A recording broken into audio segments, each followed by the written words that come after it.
Hi hello friends and family members, welcome to Lokesh Derangula YouTube channel. Friends, గత కొన్ని రోజులుగా comment సెక్షన్లో ఒకే ఒక ప్రశ్న ఎక్కువగా వినిపిస్తోంది. మాకు స్టేట్ షేర్ మాత్రమే పడింది, సెంట్రల్ షేర్ ఎందుకు పడలేదు అని. మేము ఎస్సీ ఎస్టీ కాదు, అయినా సెంట్రల్ షేర్ చూపిస్తోంది, కారణం ఏంటి అని మరికొంతమంది. ఇలాంటి సందేహాలు చాలామందికి ఉన్నాయి. అందుకే ఈ వీడియోలో సెంట్రల్ షేర్, స్టేట్ షేర్ గురించి పూర్తి వివరాలు క్లియర్గా చెప్పబోతున్నాను. కాబట్టి ఈ వీడియోను ఎక్కడా స్కిప్ చేయకుండా చివరి వరకు తప్పకుండా చూడండి. ముందుగా స్టేట్ షేర్ అంటే ఏమిటి? ఫ్రెండ్స్, స్టేట్ షేర్ గురించి మాట్లాడుకుందాం. స్టేట్ షేర్ అనేది ఆంధ్రప్రదేశ్ ప్రభుత్వం విడుదల చేసే మొత్తం అమౌంట్. అర్హులైన లబ్ధిదారులకు ఇది సాధారణంగా క్రెడిట్ అవుతుంది.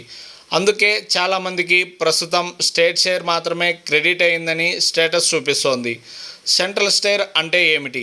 సెంట్రల్ షేర్ అనేది అందరికీ ఉండదు. ప్రధానంగా ఎస్సీ మరియు ఎస్టీ విద్యార్థులకు మాత్రమే కేంద్ర ప్రభుత్వం నుంచి వచ్చే స్కాలర్షిప్ భాగం ఇది. అందుకే ఎస్సీ ఎస్టీ విద్యార్థుల స్టేటస్లో సెంట్రల్ షేర్ అనే ఆప్షన్ కనిపిస్తుంది. అందులో కేంద్ర ప్రభుత్వం విడుదల చేసే మొత్తం కూడా చూపించబడుతుంది. ఆర్టీఈ సీట్ విద్యార్థులకు మరో ముఖ్యమైన విషయం. ప్రైవేటు స్కూళ్ళల్లో ఆర్టీఈ ఫ్రీ షీట్ ద్వారా చదువుతున్న విద్యార్థులకు కూడా ప్రత్యేకంగా అమౌంట్ చూపిస్తుంది.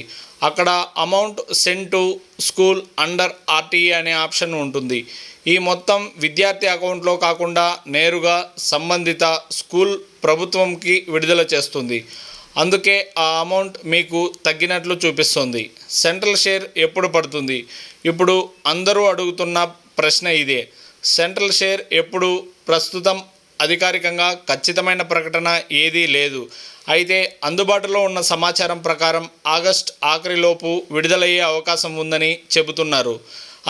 అందువల్ల స్టేట్ షేర్ పడిందని ఆందోళన చెందాల్సిన అవసరం లేదు. ఎందుకంటే సెంట్రల్ షేర్ కొంత ఆలస్యంగా రావచ్చు. మేము ఎస్సీ ఎస్టీ కాదు, అయినా సెంట్రల్ స్టేట్ షేర్ ఎందుకు చూపిస్తోంది? ఇది కూడా చాలామంది అడుగుతున్నారు. దీనికి ప్రధాన కారణం యూడిఐఎస్సి ప్లస్ స్కూల్ డేటాలో క్యాస్ట్ తప్పుగా నమోదు కావడం కావచ్చు. సచివాలయం డేటాబేస్లో కరెక్ట్గా ఉన్న యూడిఎస్సి స్టూడెంట్ వివరాల్లో స్కూల్ వారు తప్పుగా క్యాస్ట్ ఎంటర్ చేసి ఉంటే సెంట్రల్ షేర్ కనిపించే అవకాశం ఉంటుంది. కాబట్టి మీ స్కూల్లో హెచ్ఎం లేదా సంబంధిత అధికారిని సంప్రదించి యూడిఎస్సి వివరాలు చెక్ చేసుకోండి. అవసరమైతే కరెక్షన్ కూడా చేయించుకోండి. ఇంటర్మీడియట్ ఫస్ట్ ఇయర్ ఎస్సీ విద్యార్థులకు ముఖ్యమైన అప్డేట్. ఇంటర్మీడియట్ ఫస్ట్ ఇయర్ చదువుతున్న ఎస్సీ విద్యార్థులు తప్పనిసరిగా తమ పేరుతో వ్యక్తిగత బ్యాంక్ అకౌంట్ కలిగి ఉండాలి. ఆ అకౌంట్కు ఎన్పిసిఐ మ్యాపింగ్ కూడా పూర్తి చేసి ఉండాలి. ఎందుకంటే స్కాలర్షిప్ మొత్తాన్ని నేరుగా విద్యార్థి అకౌంట్లోనే జమ చేస్తున్నట్లు ప్రభుత్వం సూచించింది. స్టేట్ షేర్ అండ్ సెంట్రల్ ఉదాహరణకు ప్రభుత్వం విడుదల చేసే వివరాల ప్రకారం 9వ తరగతి 10వ తరగతి day scholar state share 10,900, central share 2,100 రూపాయలుగాను ఉంది. హాస్టలర్స్ స్టేట్ షేర్ 8,800 గాను, సెంట్రల్ షేర్ 4,200 గాను. ఇంటర్మీడియట్ వాళ్ళకి డే స్కాలర్స్ స్టేట్ షేర్ 5,200 గాను, సెంట్రల్ షేర్ 7,800 గాను. హాస్టల్ విద్యార్థులకు కూడా వేరువేరు మొత్తాలు వర్తిస్తాయి.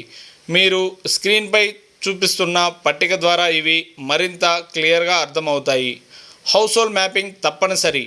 ఇంకో ముఖ్యమైన విషయం house hold mapping. House hold mapping అనేది చాలా కీలకం. ఒకే రేషన్ కార్డులో ఉన్న సభ్యులందరూ ఒకే హౌస్ హోల్డ్ మ్యాపింగ్లో ఉండాలి. లేకపోతే తల్లికి వందనం పథకంలో సమస్యలు వచ్చే అవకాశం ఉంటుంది. దీన్ని చెక్ చేయడానికి స్కీమ్ ఎలిజిబిలిటీ వెబ్సైట్లోకి వెళ్ళి తల్లి మొబైల్ నంబర్కు వచ్చే ఓటీపీ ద్వారా లాగిన్ అవ్వండి. అందులో సిటిజన్ డీటెయిల్స్ మరియు ఫ్యామిలీ డీటెయిల్స్ చూపించి సభ్యులందరూ ఒకే హౌస్ హోల్డ్లో మ్యాపింగ్లో ఉన్నారో లేదో చెక్ చేసుకోవచ్చు. ఫ్రెండ్స్, అయితే సెంట్రల్ షేర్, స్టేట్ షేర్ గురించి పూర్తి వివరాలు మీకు క్లియర్గా అర్థమయ్యాయని అనుకుంటున్నాను. అలాగే ఆగస్ట్ 3వ తేదీ గ్రీవెన్స్కి ఆఖరి అవకాశం. కాబట్టి ఎవరెవరికైతే తల్లికి వందనం రాలేదో వాళ్ళందరూ తప్పకుండా ఆగస్ట్ 3వ తారీఖు లోపు తప్పకుండా సచివాలయాలకు వెళ్ళి గ్రీవెన్స్ రైజ్ చేయండి. మీకందరికీ అర్హులైతే సెకండ్ టర్మ్లో అమౌంట్ పడే అవకాశం ఎక్కువగా ఉంటుంది. ఈ వీడియో ఉపయోగపడితే తప్పకుండా ఒక లైక్ చేయండి.